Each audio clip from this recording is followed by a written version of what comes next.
Auspicia Galicia Eminent. El señor Guillermo Willy Cohen. Habla, Willy, habla. Willy, querido. Bueno, muy bien, Marcelo. Aquí estamos, por supuesto, con mucha expectativa del lado del sector financiero, como ocurre prácticamente en estos días con la agenda económica, y también, bueno, ver finalmente cómo se va a resolver esta controversia entre los empresarios y el gobierno por el bono salarial. A mí me parece, Marcelo, que esta vez me animo a anticipar, tal vez me equivoque, pero me animo a anticipar que esta vez el gobierno probablemente firme un decreto tratando de hacer obligatorio este bono para el sector privado. Recordemos que la última vez, justamente con el argumento absolutamente lícito de que el gobierno no puede intervenir en los acuerdos entre privados, ese bono fue optativo y en general hubo quejas, desde luego, del sector sindical porque muchas empresas no lo pudieron pagar, otras sí lo hicieron.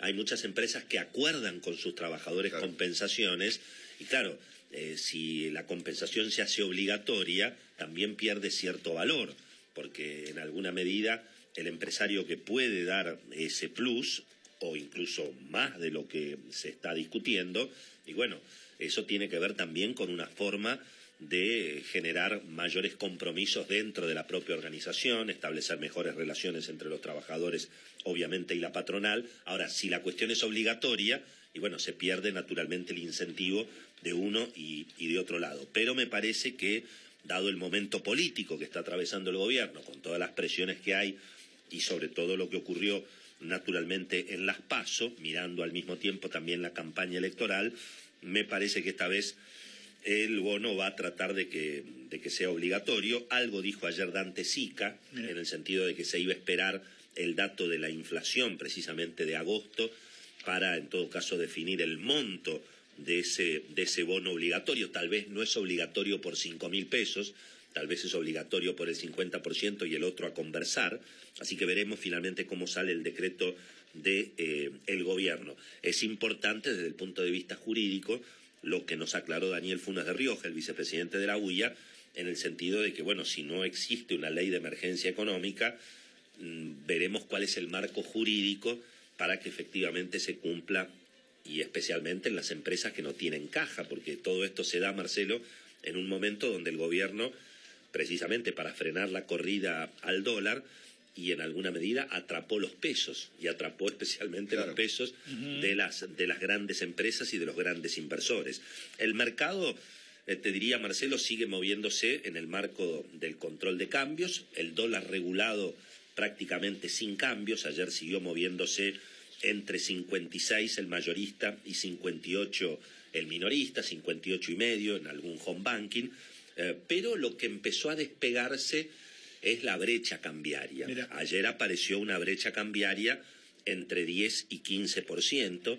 El dólar no regulado, es decir, a través de la compra-venta de acciones o de bonos, daba entre 67 y 64 pesos. El dólar a través de las acciones de YPF para poner dólares en el exterior costaba ya 67 pesos y el dólar MEP, el dólar en la bolsa, con los bonos, con el Bonar 24, estaba entre 63 y 64 pesos.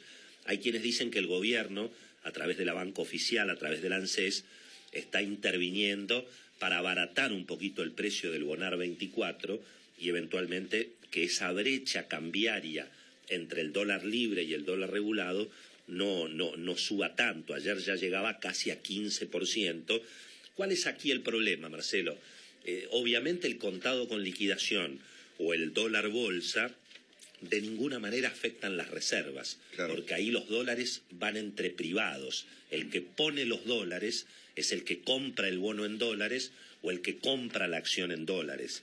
De modo que ahí no hay pérdida de reservas. Ni siquiera, te diría, en la peor época del cepo de Cristina se prohibió el contado con liquidación, a pesar de que se intervenía y se presionaba a las empresas para que no lo hicieran, pero después, justamente en la famosa causa del dólar futuro que se le sigue a la expresidenta, la Corte Suprema avaló el precio del dólar contado con liquidación, con lo cual es una operación lícita, avalada por la justicia, y que no hace perder reservas. Sí, claro. Pero ¿cuál es el problema? Aumenta las expectativas inflacionarias, porque si el dólar fuera del cepo ya vale 65, 67 pesos, y bueno, la formación de precios empieza a colocarse con el dólar más caro. Esto lo hemos visto muchas veces en la Argentina. Los exportadores al mismo tiempo dicen, tengo que vender los dólares a 55, o tengo que vender las exportaciones con el dólar a 55, y cuando recibo los pesos y quiero recuperar los dólares tengo que pagar 67. Mirá qué negocio hago, vendo a 55, pago a 67.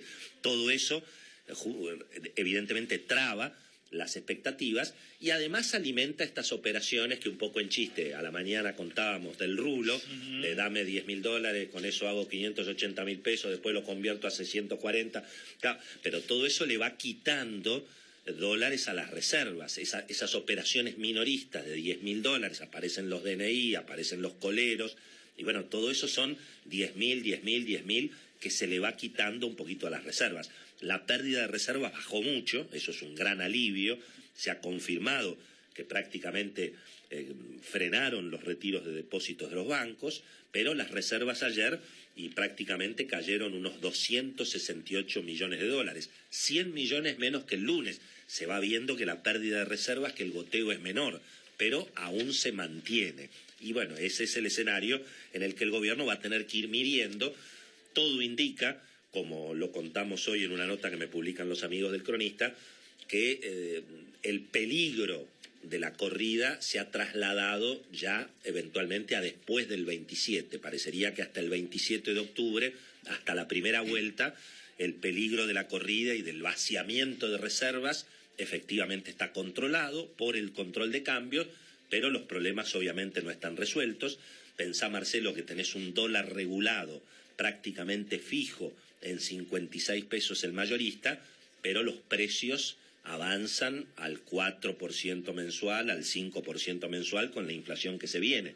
Así que eso también puede generar algún grado de atraso cambiario y todo eso es lo que vamos a ir viendo en esta brecha cambiaria entre el dólar regulado y el dólar libre, que ayer empezó a armarse, que ya está entre 10 y 15%, y en la medida que eso vaya creciendo, bueno, naturalmente va a complicar el escenario porque tampoco se pueden bajar las tasas de interés.